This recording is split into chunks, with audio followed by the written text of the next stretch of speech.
Okay. Good evening, everyone, and thanks for joining us for this Parole Master Plan Community Forum, where we'll go over the draft master plan for the Parole Town Center. My name is Patrick Hughes. I'm a senior planner in long-range planning, and I'm joined by several folks, including Desiree Williams, who is also with long-range planning, Cindy Carrier and Christina Pompa with the Office of Planning and Zoning, and Tanya Asman, who is with the county's Office of Transportation. I'll go over some quick housekeeping items that will help this Zoom meeting to go smoothly. As I mentioned, the meeting is being recorded, and this recording will be posted online for anybody who's not able to join us. Attendees are going to be muted during the presentation, but please use the chat function at the bottom to send us a comment or a question during the presentation. Desiree is going to be monitoring that, and we'll get to as many questions as we can in the last half of the meeting.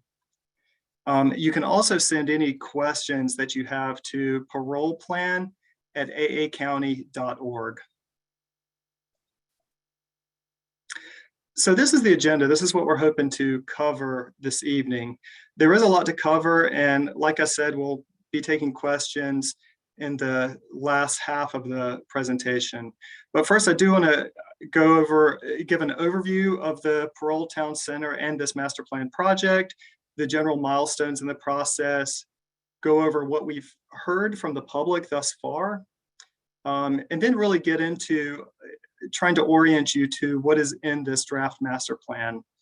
And then I'm hoping to leave about 30 minutes for questions and then review what the next steps in this planning process are.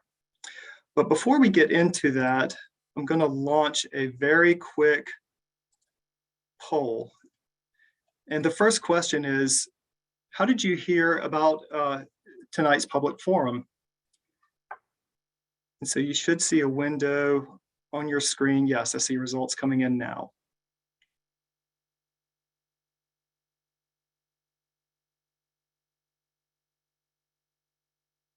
So I'll give you just a minute to complete your responses to that.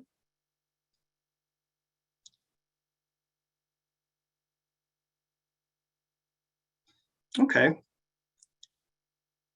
I'm going to end the poll here, but it looks like the majority of people heard about this from an email from us here at Planning and Zoning. Also, a lot of outreach from HOAs or community groups. So for folks who helped share this on your social media or elsewhere, we really appreciate that. Okay. So getting into an overview of the Parole Town Center, I'll go over a very brief history of the planning that has taken place over the years in Parole Town Center, just to give the context within which this overall master plan update is taking place. First, I'm going to start with, what are we talking about when we use the term the Parole Town Center? I do want to start here because it's important to note that we're not talking about just the Annapolis Town Center at Parole. That is the shopping center where Whole Foods and Target are located, and the two large high-rise buildings. That's one shopping center. When the county uses the term the Parole Town Center, we're talking about approximately 1,500 acres that is outside of and adjacent to the city of Annapolis. And it includes areas such as the Westfield Mall, the Arundel Medical Center. It stretches all the way over to Housley Road, where you have Best Buy and Safeway. And it also extends all the way down Riva Road to the Board of Education and the county government offices. It actually does not include Annapolis High School, which sits just outside of the Parole Town Center boundary. Now, I have gotten the question before, why are we not including the Parole neighborhood within the city of Annapolis? And that's because this is a county designation, and the city has several planning efforts that are covering its Parole neighborhood, things like the Upper West Street and Eastport and Forest Drive sector studies, And of course, the city's comprehensive plan, which is going on now. And I believe that they have a draft that is anticipated for release in March. So the city has its own planning efforts that are going on that cover the Parole neighborhood. And we do coordinate closely with the city on their planning efforts. So now that we understand the extent of what we're talking about when we talk about the Parole Town Center, I will launch our second and last quick poll asking, where do you live? And this will help us get a sense of where people are coming to us from. Can you all see that poll on your screen? Yes.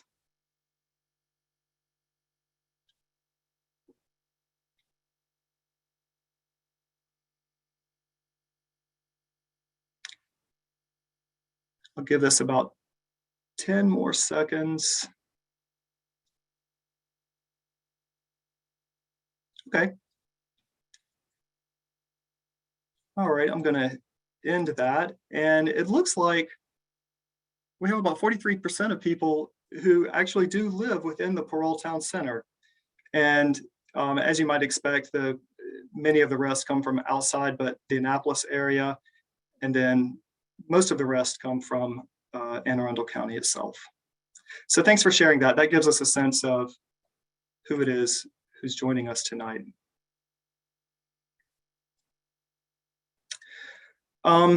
So Parole's planning history.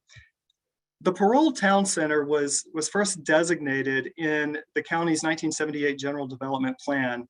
That was the first designation as a town center, where it was encouraged to establish and grow businesses, services, employment, and higher density residential was encouraged in this area. The area is also to have the best possible transportation access and mixed uses. That town center designation was carried forward into the 2009 GDP and into Plan 2040. That's the most recent update to the county's general development plan. And in all of these, the area is targeted for growth and development in order to absorb growth that would not, or that would otherwise occur elsewhere in the county. Development is guided by the vision of what's called the Parole Urban Design Concept Plan. That is the current master plan for Parole. And key features from this plan, this plan was developed in 1994. And some of its key features include, it established what's called the Parole Growth Management Overlay, which provided for additional development provisions over those of the underlying zoning. It established an incentive program for development to provide enhanced design features in exchange for development flexibility. It established goals for more mixed use in the whole town center, including especially more residential development. And it encouraged development intensity in street level activity, compact development, walkable development, natural resource protection and such. And a lot of the recommendations of the 1994 plan were implemented through a section of the county's development code. These provisions are a little bit complex, but it is what guides development currently. Now, so why are we updating this now? Of course, it's largely because the current plan is almost 30 years old. And growth in and around Parole is really an opportunity to make sure that we're getting high quality urban development and addressing what hasn't been achieved since that 1994 plan. And we also want to incorporate the findings of relevant studies. In particular, there are two out of the Office of Transportation, the Multimodal Facility Study and the Parole Mobility Study. I'll talk more about those. But there are several needs that have been identified through input from the public. In general, as we were working to update this plan, we needed, of course, to make sure that this plan was consistent with the general development plan. And we were planning to update it as a policy document and not to make it itself regulatory. So there will be code revisions that would follow based on the recommendations of this of the master plan. Beyond that, we want to make sure that we're maintaining what does work and focusing on what hasn't really been achieved since 1994. So how is this master plan update related to the county's general development plan, Plan 2040, and to the region plans? So as I mentioned previously, Plan 2040 is the county's recent update to the general development plan. It was adopted in May of 2021. And the parole master plan needs to be consistent with the goals and policies of that GDP. Plan 2040 does call for development in the town centers to be guided by a master plan. And this master plan process, this update for the Parole Town Center was set in place actually before we started the update to the general development plan. We started this process back in 2017. And the master plan update, the draft that you have now, it is aligned with the goals and the policies of Plan 2040. However, there are no recommendations yet regarding planned land use and particularly zoning. Those are going to happen, any changes in those two areas are going to happen with the Region 7 planning effort, which is starting now. The Region 7 effort is going to address land use and zoning for the full Annapolis Neck Peninsula and Riva area. Plan 2040 placed the Parole Town Center in what's called the Town Center Development Policy Area, and also placed a good bit of it in the transit-oriented overlay policy area. And Plan 2040 defines both of those things as really areas that are to be compact and walkable, pedestrian-oriented, higher density residential and non-residential mixed uses. So in particular, the town center development policy area is to take the most urban form of character in the county. And it is where development, redevelopment, and revitalization are focused and encouraged in order to take advantage of existing infrastructure. So those are the policy guidelines or guardrails that are really put in place by Plan 2040. So where has this planning effort been, and what have we heard from the public and from stakeholders thus far? As I mentioned, we started this planning effort back in 2017. There was a project kickoff pre-COVID, so it was public and in person as an open house. And there was also a community survey and a visual preference survey. The results of those surveys and the input that we got at the open house are all available on our project website. We did end up pausing this project in 2019. That was in order to allow for 2 transportation studies to be completed that would impact the findings of this master plan. It would also, we also did that to allow for staff resources to really focus on the update to the general development plan. So in the interim, the Office of Transportation managed a couple of really important studies. One in the 2019-2020 timeframe was the Multimodal Transportation Facility Feasibility Study. This examined 2 locations for transit facilities in the Parole area. One at the Truman Park and Ride, which is focused on commuter transit, and then a satellite transit center at Westfield Mall, which is focused on local transit. And I'll talk a little bit more about these later. And then in the 2020-2021 timeframe, the Parole Mobility Study, which helped identify short and long-term improvements in order to meet some of the mobility needs throughout Parole and provide a connected transportation network through the area. Now, this study did look at beyond the Parole Town Center. It looked all the way into the Parole neighborhood of the city, all the way over to Chinkapin Round Road. So there was very close coordination with the city on that effort, and I'll talk a little more about that later. So in 2021, we picked up where we tried to pick up where we left off and re-engage with public and with stakeholders, continuing with a plan update that incorporates information from the 2 transportation studies, and that's consistent with Plan 2040. We launched a community survey in both English and Spanish, virtual listening sessions in April. There was a parole topics survey in June. Results from these are on our our website. And we also met with various stakeholders, property owners, developers, resident groups, and community associations. So here we are in 2022. The preliminary draft plan is what we're talking about tonight.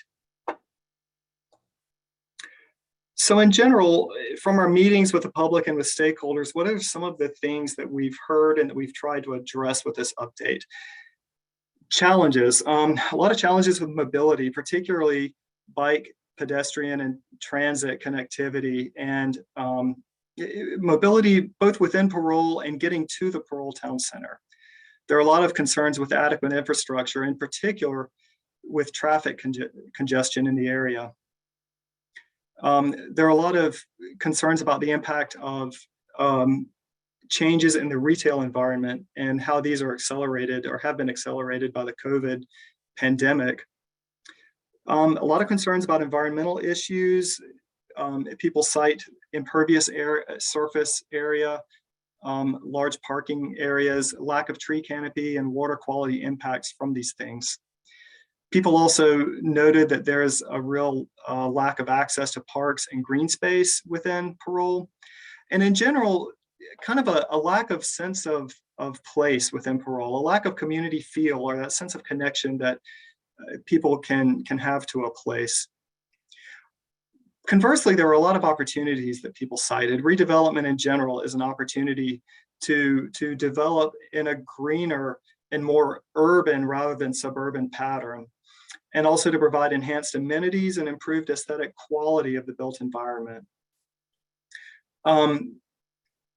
There's an opportunity really to target a lot of regional development toward Parole in order to make use of existing infrastructure and thereby preserve surrounding lower density areas.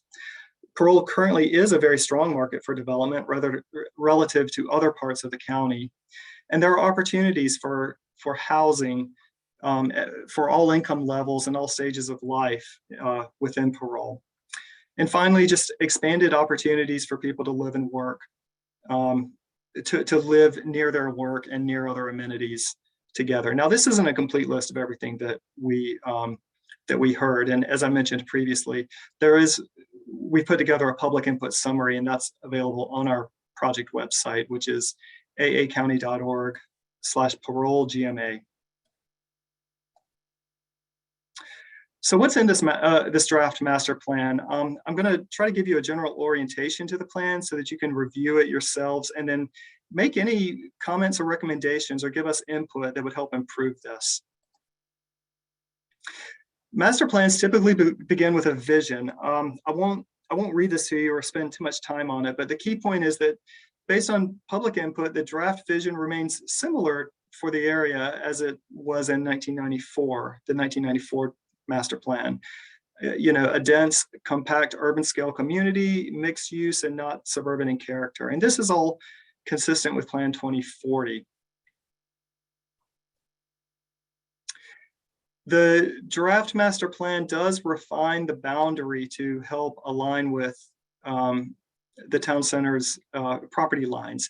There's not a significant difference to the current boundary for Parole, but there are expansions in two key areas, somewhat based on the Plan 2040 recommendation. The first area is up here on the south side of Bestgate Road. Plan 2040 had originally recommended that the town center policy area expand to include all the way from the mall over to incorporate the Shell gas station and stopping just short of the Scotts Crossing apartments. Based on community input that we received from people in this area, we're recommending that the Gate Court and Gate Drive and Herndon Drive area be actually removed from the town center. And we would bring that up during the Region 7 planning effort to reclassify the planned land use for that area. So as it stands now, the draft plan is recommending only an expansion to incorporate Parker Drive and the new bank that is on the south side of Bestgate Road. And the only other expansion is a very minor one just north of the corner of Housley Road and Bestgate. and it's only to bring in the full property of one property that the back half was in the town center and the front half was not. And we're simply revising the boundary to include the full site within the town center. Beyond that, we're only talking about tweaks to the boundary to align with property lines. And overall, the town center is actually smaller with these boundary divisions than the current boundary to the town center. Now, currently, there are a lot of development regulations that are applied through the zoning overlay, as I mentioned. That overlay has additional allowances and requirements over and above the underlying zoning requirements. So the current structure is that there's a framework of 3 policy areas and multiple sub areas that then define different allowances and requirements. The master plan recommends simplifying that to simply be 7 sub areas, as you see here in this map, but the recommendation is to retain a basic 3-tier structure of density in terms of height and floor area ratio. I'll talk about that. So the top tier of density would remain here in the core. This includes the Annapolis Town Center at Parole and extends up to Jennifer Road across Route 50. And then the second tier of density would really be this Church Creek district, which is the Festival at Riva and Annapolis Harbor Center. And then the Parole North district, which is the mall area, the hospital area. And then the remaining part of the Parole Town Center would be that third lower tier of density. And this is what that would look like. So bulk regulations really get into how much density can be developed on a site. And these would be the general development allowances that a development project would need to follow. So density is currently defined by what I just mentioned, the floor area ratio, that's FAR. And what that is, just very quickly, is how much of a building can be put onto a property in relation to the size of a site. So in this case, the plan recommends increasing those FAR limits, but then simplifying the way that is actually calculated in order to understand the FAR on the site. There are not really recommendations for changing the general height or the open area requirements, except that in terms of open area, we're recommending that approximately half of that open area be green area, landscaped, or natural area in some way. And then 50 to 60% of the open area that's required should be activity space where people can gather or play. And some portion of that activity space can be both activity space and green area. The current parole overlay does offer what's called an incentive program that provides a mechanism for flexibility in development. And development can request additional density or height or reduced open area in exchange for providing amenities or higher quality development or some other public benefit that's above and beyond what's already required by the code. And so this incentive program is recommended to be retained in order to allow for flexibility of development in the town center. And the structure is very similar. The recommendations are similar to what's in the code currently, except that the FARs, as with the base bulk regulations, are recommended to increase, but then the calculation would be simplified. The code does list a number of examples of what kind of additional design quality or additional amenities can be provided by a development, and the master plan recommends adding some additional examples such as LEED certification or workforce affordable housing, but in general that list can remain open-ended, so developments can come in and propose different kinds of amenities beyond that list. Draft uses would remain defined by the zoning district with additional allowances, conditions, and exemptions applied through the zoning overlay.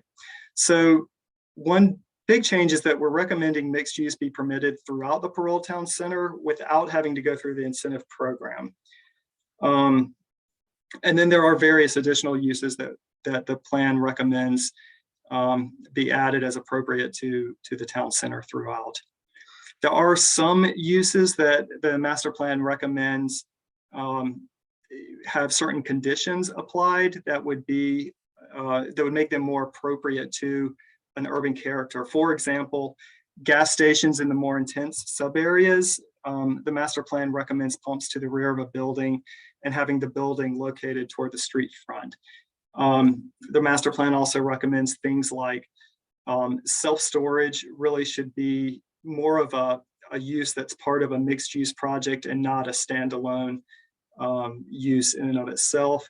And that auto sales in those most intense density sub areas should really be located within an enclosed showroom. And then there are some recommendations for uses to become non-permitted within the town center. And some of those would not be surprising for an urban character, heavy manufacturing, industrial materials, those kinds of things.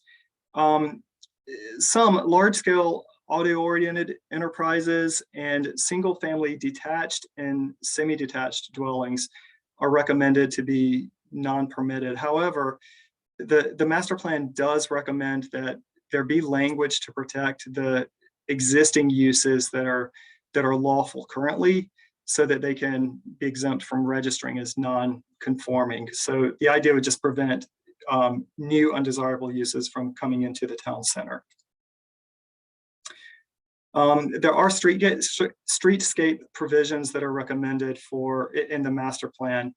Setbacks generally are how far from a property line a building must be set. So the master plan recommends minimum and maximum front setbacks by sub area. So in the 4 most intense sub areas, you would have a minimum of 0 feet from the right of way up to 35 feet. And then in the least intense sub areas, 15 to 60 feet in order to promote a more urban scale throughout the town center. And then there are what we call active frontage provisions. These are additional provisions that would encourage activity along the street front, along identified corridors. And these would be many of the streets in the core, that higher density sub area. Also Riva Road, Forest Drive, West Street, and parts of Jennifer Road. There are a lot of transportation provisions that are recommended that are based largely on that parole mobility study that was carried out last year. I mentioned that the study looked into the city of Annapolis as well, but the master plan is really focused on the Parole Town Center, and that's we've tried to pull in those recommendations within the Parole Town Center. I'll get into those in a bit in a little bit more detail. There are recommendations for revised adequate public facilities and traffic impact study requirements to better tailor those to the urban context. We do have there is a study group looking at APF requirements now and how that might be tailored. But potentially allowing for urban levels of service in the most dense sub areas, and then having a project's traffic impact study look at additional intersections then into the city of Annapolis. So those are some potential changes that may be recommended. There is a recommendation for an area-wide parking study to better understand and recommend changes to parking minimums and other standards. So there are a few changes really with this master plan until that study is completed. And then there are access management provisions that would basically recommend that developments provide shared alleys or site interconnections, particularly along major corridors, and limiting things like left-hand turns across traffic. There are roadway typologies that came from the parole mobility study. These are based on the county's complete streets guidance and represent an optimal condition for road design to try to meet. They do include bicycle and pedestrian facilities on our roadways. So in general, from the parole mobility study, The study recommends exploring roadway extensions, including Admiral Cochrane Drive to Truman Parkway, and extending Gateway Village to Generals Highway at the mall. The plan did recommend looking at potential long-term bridge connections, Admiral Cochrane extension to Housley Road, a 665 overpass to Festival at Riva, and also over Route 2 from Annapolis Town Center to Old Solomon's Island Road. There are various linkages that are recommended, parcel connectivity along Route 2 and a connector from Annapolis Corporate Park through to Riva Road, and then various intersection improvements, particularly at Lubrano Drive and Oak Court, and then managing left turns along a portion of Riva Road just below 665. There are a lot of bicycle and pedestrian network recommendations. Recommendations for shared use paths in purple, bike lanes in green, filling in gaps that exist in the sidewalk network, new bicycle and pedestrian connections, those you see in yellow here. And those are also on the overpasses that are mentioned previously, over 665 and over 50. Linkages between Festival at Riva and the Harbor Center shopping center. And also various intersection improvements that you see in the red circles here that include ADA access, improved markings, and signaling to make the intersection safer for bicycle and pedestrian use. That Parole mobility study is on the county's website, and there's a link on our project website if you want to really dig into the recommendations of the mobility study. There are various transit recommendations, including treatments to prioritize buses at intersections, improvements to existing service and service frequency and span, and then setting service priorities like a goal for 15-minute transit headways in the town center. But in particular, what you see here is the multimodal transit center study recommendation that I mentioned previously. It recommended a two facility recommendation, one a facility at Westfield Mall along Bestgate Road that would be an origin and destination for local transit service, and then a new facility at the Truman Park and Ride that would provide parking enhancements and passenger amenities for commuters, and also a provision for local bus routes in this area as well. This did receive some funding to advance in the last capital improvement budget. And again, if you want to see the actual multimodal study, you can visit our Parole master plan website and click the link at the right. The master plan does recommend more detailed standards for building form and facades. In terms of site design, general recommendations, things like having developments put most of their parking to the side or rear of structures, and screening them from the roadway, having loading and trash collection and things like that at the rear of a site and screened from view. There are recommendations for building form, in particular, things like architectural articulation for large buildings, orienting buildings toward the street, having entries that are facing the street, and coordinating the building with any outdoor amenity spaces. And then facades, making sure that buildings really avoid large expanses of blank walls and have articulation in all the walls, windows, recesses, that sort of thing. And having windows along the street front as well. And then for taller buildings, having a distinct base, middle, and top division that's all in proportion to the scale of the building. And as mentioned previously, there are active frontage recommendations along some of the key roadways that would encourage design that promotes more activity along the street front and engagement between the building and the street. And then there are several just additional recommendations. The plan does recognize workforce and affordable housing as an opportunity and a need in this area where we already have transit links and employment opportunities. So there's a recommendation for policies that'll help expand housing opportunities, particularly in the center of Parole and near transit. And additionally, exploring expanding incentive criteria and things like expedited site plan review for projects that include affordable or workforce housing. There are various recommendations that will help enhance the sense of place in the area, particularly requiring or incentivizing projects to include publicly accessible amenities with development, things like boardwalks in any adjacent wooded areas, as you see in the image here, or the example concept on the right. And it's just an example, but it shows how a potential park area could be provided along the South Shore Trail. Imagining that if adjacent redevelopment of the shopping center were to happen, something like this could really benefit both users of the trails and visitors to the retail area and other local businesses. There's also the idea of redevelopment as an opportunity to better take advantage of the existing natural areas and provide access where appropriate. So if you think about Festival at Riva and Harbor Center and Forest Plaza, these all surround the Church Creek wooded area, but all of them turn their back to that area. So if in the future there's an opportunity to redevelop any part of those sites, maybe future development could really be oriented toward that natural area and take advantage of it and help people engage with that natural area a little bit better.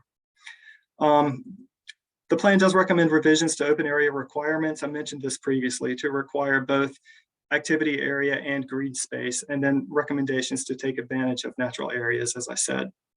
And then tree canopy, recommending more planting along roadways and public spaces, and recommending that there be a street tree master plan developed for the town center. So that is, those are that's the orientation that I had to give you to this overall town center master plan, the draft. So I'm going to stop sharing my screen now and open it up for questions. I know that we got some questions in the chat box. Desiree, have you been looking at those, and would you like to? Sure. So I think we've answered one already, but we have one that might be appropriate for others to hear, which is what's the rationale for determining the appropriate building height limits in the plan? That's kind of a density question. Mm-hmm. The height limits really haven't changed from what is in the code currently. So the height limits that you see in that chart that I shared, and that's in the draft master plan, those are essentially what is in the code currently. Okay, so we have another question. Are there any provisions or recommendations for electric vehicle stations in the plan? Yes, there. I'm trying to remember if that was if it was specifically brought up, or if it was intended to be mentioned as a potential proffer through the incentive program. There's not a recommendation that be a specific requirement, because developments will really know if it's appropriate for them to provide electric vehicle stations, based on the market and their needs. But it is something that can be proffered through the incentive program. So if a development needs some flexibility, they could proffer additional things such as that.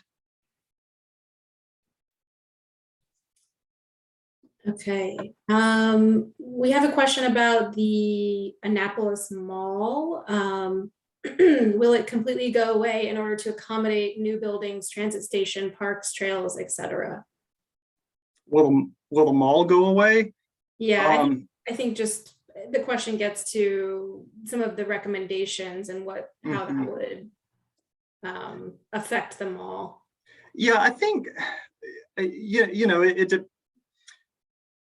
there's a whole management team that that works with Westfield that is looking at their market needs and how they want to respond to the changing retail environment and that sort of thing. And we did meet with them and talk to them about what, and got a little bit of some idea of what it is that they're looking for in the future, although they didn't get into a whole lot of specifics, but certainly they're looking at that changing retail environment. And I think for not just for the mall, but for all of our shopping centers and all of our retail areas in Parole, a key thing that they need are clear regulations that are very clear about what's required for them to do to develop. And they also need the flexibility to be able to pivot when there are market downturns or market changes, as we've had in with this pandemic, and how so many of those the retail trends that were happening were really accelerated through this pandemic. So that's what the master plan tries to recommend, is that there be clarity in the development regulations and requirements and flexibility so that they can develop to meet the market needs and still meet the vision of an urban, walkable, and compact and high quality town center. Okay, we've got quite a few questions coming in. There was one early on that someone just was, I guess, asking for clarification on the sub areas and sort of which are considered the most dense. Yeah, so the most dense, let me share my screen again. So the most dense sub area, this is very similar to what is set up currently in the overlay provisions for Parole. The most dense sub area is this core area here, and that includes the Annapolis Town Center at Parole, Whole Foods, and the two high-rise buildings. And it extends over Route 50 to include Restaurant Park, the Annapolis Exchange area. Trader Joe's is actually in that core area. And this is very similar to the current delineation of that top tier area. There is an expansion to include the currently vacant structure to the left of, or to the south or west of Holiday Court here. So it does incorporate that area as well in this top tier of density. And then the kind of second layer of density would be the Parole North District, which incorporates the mall. It does expand to incorporate a little bit of what I call the Housley Road area, the Sam's Club, and extending down Defense Highway a little bit. And then also this Church Creek District, which is the Festival at Riva, Forest Plaza, and the Harbor Center shopping center. So that's kind of the second tier of density. And then the development regulations would be these that you see here with the floor area ratio, the height, and the open area. So I think I answered that question. Yeah. Okay, so we have another, and there's a lot of questions here, so I don't know if we're going to get to all of these, but I'm going to pick some that any that we don't get to, we can answer offline and send responses. Okay, so we have one about the biggest barriers to walking and biking are state roads 50 to 450, 665, etc. Has the state highway administration engaged, and are they on board with this plan? Yeah, the SHA was involved particularly. So a lot of the transportation recommendations are based in the recommendations of the Parole Mobility Study. And I know that the State Highway Administration was involved in that process as well. We do have Tanya Asman here from the Office of Transportation. And Tanya, I'm wondering if there's any more that you want to say about SHA or other agencies that were involved during the Parole mobility study. Sure. Yeah, no, they were definitely involved. They were part of the project management team and the reviewing team for that mobility study. So yes, they are definitely engaged in those recommendations. And I will say one recommendation in the master plan that was not a part of the mobility study was providing some kind of artistic or artistic and safety treatments in the underpasses of Route 50 and then 665. Those areas are kind of are pretty dangerous and unpleasant to get through. And as the person noted, these are real barriers to connectivity in the Parole Town Center. So we did reach out to SHA to see if they had thoughts on whether something like that would even be possible to do, to have artistic treatments and to do things that would really improve the aesthetic appeal of those underpass areas. And there's a whole lot to be worked out before those could be undertaken, but it's at least getting something, an idea like that in this master plan is a way to get that conversation started. And SHA did engage, at least you know, as far as what the recommendation is for those areas. So sticking on this transportation topic, I think there were some questions about the traffic study and who performed those studies. Did the county own and manage these, or were they performed by developers? And was Traffic Concepts involved in these studies? I can take that one if you like, Patrick. Yeah, please. The consultant that we used for the parole mobility study was Mead Hunt. They're a private, independent consulting firm that is part of the shortlisted consultants that the county uses.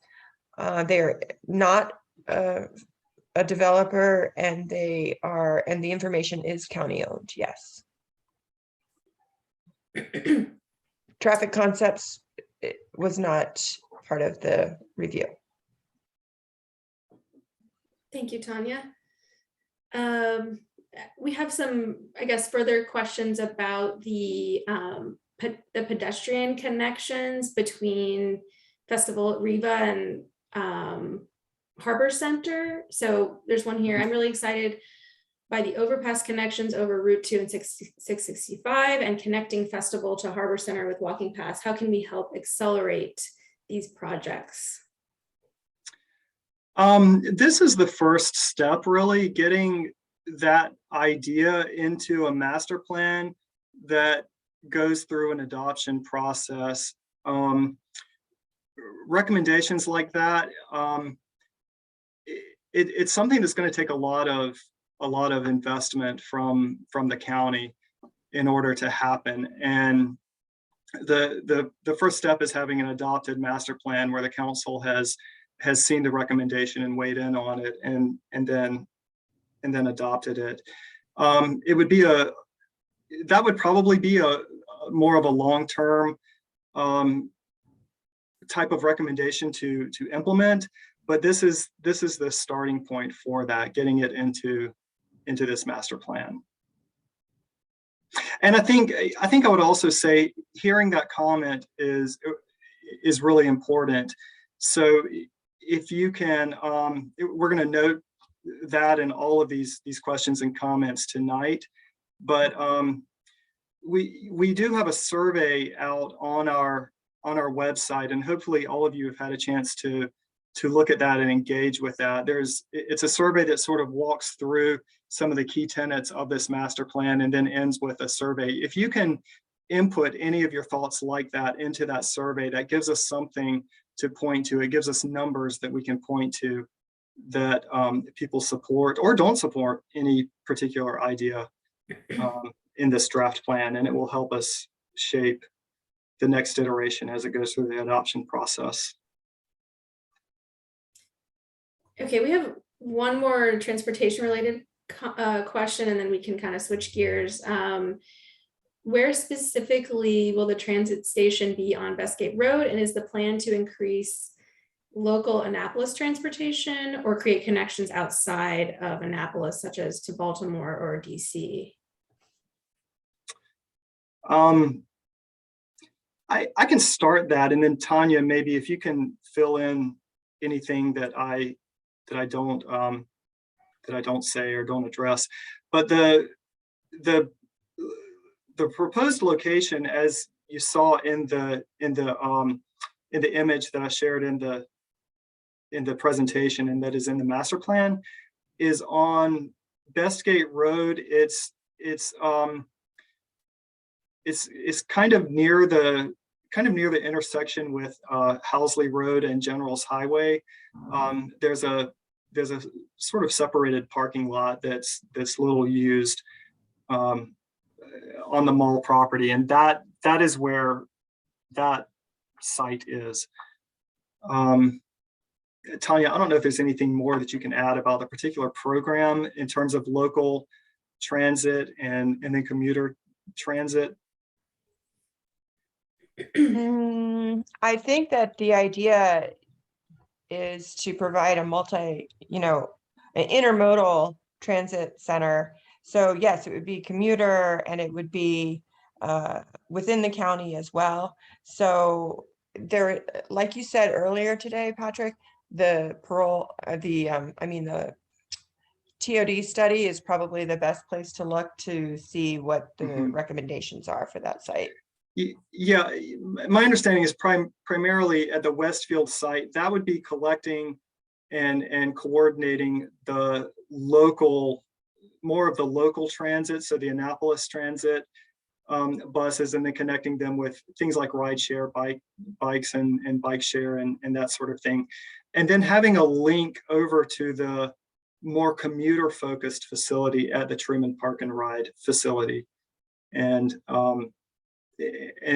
so commuting out from the Annapolis area would happen more from the Truman Park and Ride, but there would need to be that connection between the two facilities to allow people to get from within Annapolis out to the commuter routes. Yeah, I would suggest contacting our office, particularly Brian Ulrich, who's been closely involved in that effort. Okay, so we have some questions about, a few people asked about specifically about the mall and affordable housing, and if there have been any thoughts or discussion on turning large abandoned stores in the mall into affordable housing. Yeah, it's a really interesting thing. There have been some models for that, or some cases around the country where that sort of thing has been done. I can't tell you specifically if the management of the mall is looking at doing that. Again, what we're hoping to do with the recommendations of this master plan, and particularly with any subsequent implementation through changes in the development code as it applies to development that happens here in Parole, is allowing for flexibility so that housing can happen at the mall.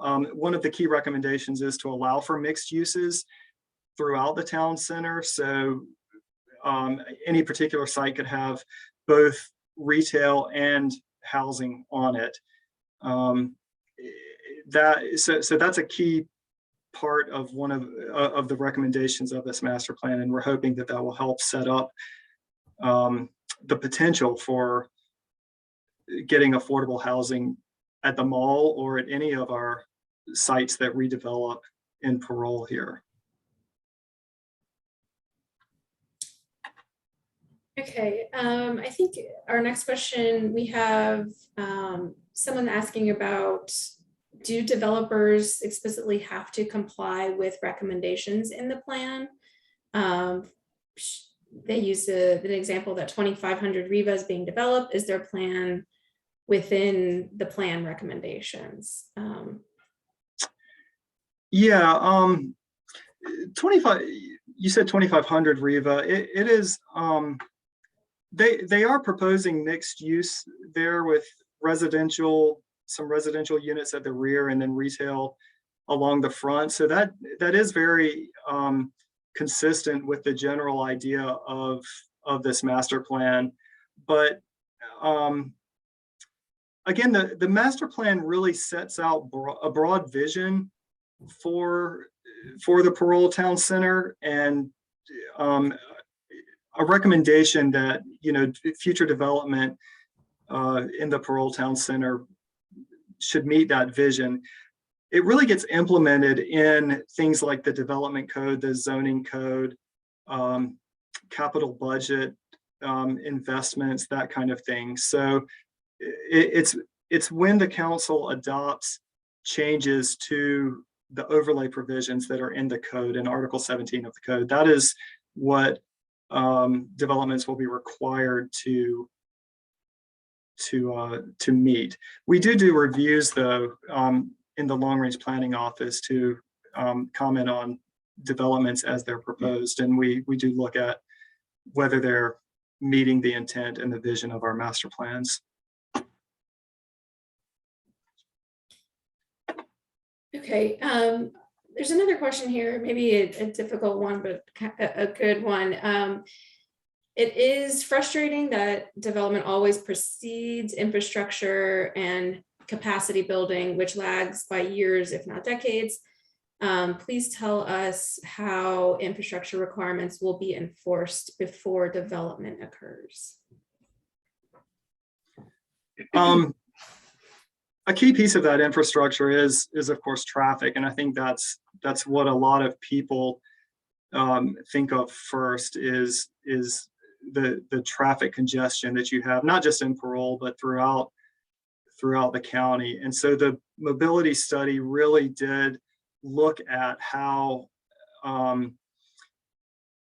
what the existing issues are and pinch points and problems are within the Parole Town Center and that expanded area that went into the city of Annapolis, and then did modeling based on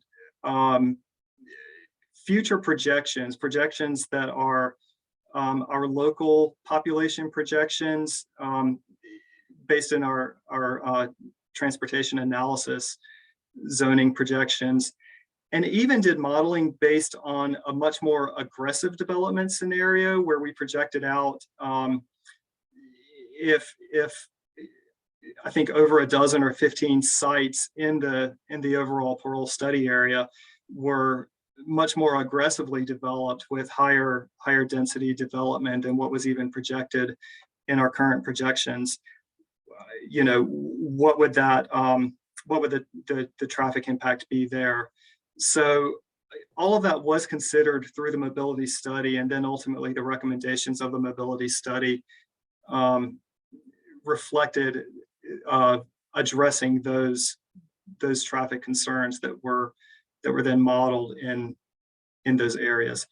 Tanya, I don't know if you want to add to that or say that more eloquently than I just did. No, I think you did a fine job. Okay, I'm very much a layperson in this, so I kind of defer to the transportation folks. No, that pretty much summed it up. Okay. Okay, let's see. I think we've got time for a couple more, or yeah, we're right at 7, but let's go forward with a couple more of these. okay. let's see.